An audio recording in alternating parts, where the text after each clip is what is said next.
Hey, it's Mark Leonard with your video thought for the day.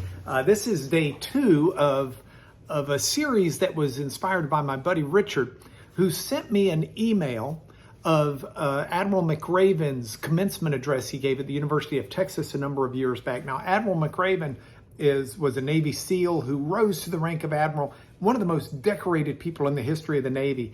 And he had 10 pieces of advice for people to live by so that their lives would be good and successful and contribute to society. Richard had sent it to me with a challenge. He said, look at these and see how many of them you think are biblical and what the biblical counterpart may or may not be, depending upon each one. And so yesterday, I looked at the first one, make your bed. The second one is today. And this is one that's based on the premise of not going through life alone.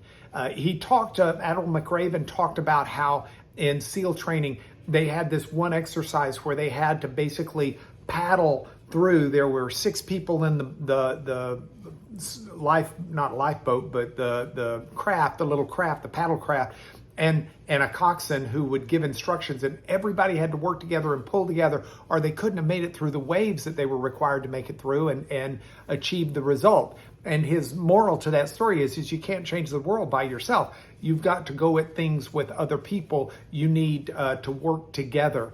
And that is one of the most fundamental biblical truths that you're ever going to find. It starts out in the very beginning with God making Adam and putting him in a place to take care of things, and Adam not being able to do it on his own. He needed a helpmate, and God made him the perfect helpmate in Eve. But even within the framework, God said it's not good for man to be alone. There was a Greek proverb, one man is no man, with the idea that nobody's an island, people can't function alone. It was really interesting. So Jesus and his apostles go out to change the world. Now, Jesus goes out to change the world, but what does he do immediately? He calls people into ministry to follow him. He calls disciples. He'll go by the lake and call the fishermen and says, come on, I'll make you fishers of people. You know, Jesus did not change the world by himself. You look at when he sent his apostles out to do work, he would send them out in teams of 2 so that they had someone with them. The whole biblical concept of community life or church life is one of koinonia, is a Greek word, and it means a common sharing or a common bond. It's a community life. I liken it often to aspen groves, where you've got all of these different trees, but the groves are all connected by a common root system. We can't go through life alone. It's not good for us, and we can't ever achieve our potential that way. Now, here's the reason this is a challenge to us. Multifold. First of all, it means you need other people you can rely on. You need other people who share your views of life and your priorities and your goals and your aspirations. You need those people because they will help you become all that you can be for God. But the other side of the coin is other people need you.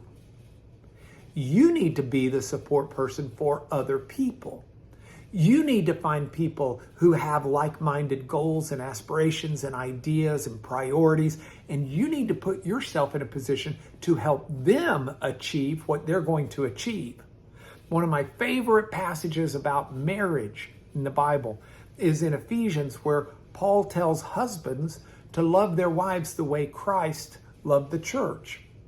And I love that because the whole concept of God and Jesus taking care of his people is God reaching down into relationship with his people.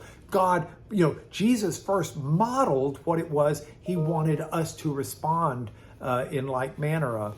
In the same way, husbands are to love and to pour into their wives' lives. Wives pour into their husbands. The best marriage you're ever going to have, the best relationship you're ever going to have is one where your concern is pouring into someone else. Their concern is not just soaking it up, but pouring into you. So as you think about this and relationships today, my challenge to you and my challenge to me is not simply to find places where people can plug into our lives and help us be all we can be, but ever much as important, find people where I can plug into their life and make them all they can be. After all, that's one of the reasons I do a video thought for the day. This is for you. I already knew this stuff. It was already in my head. More tomorrow, but that's your video thought for the day.